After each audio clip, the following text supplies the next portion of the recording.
तर नमस्कार मित्रांनो, आज आपण पाहणार आहोत कम्प्युटरची डेफिनेशन काय आहे.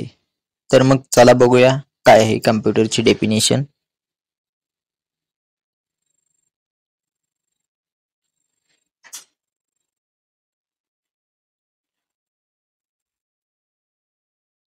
A computer is an electronic device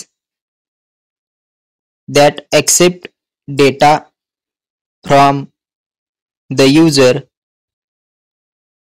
process it according to instructions, store it, and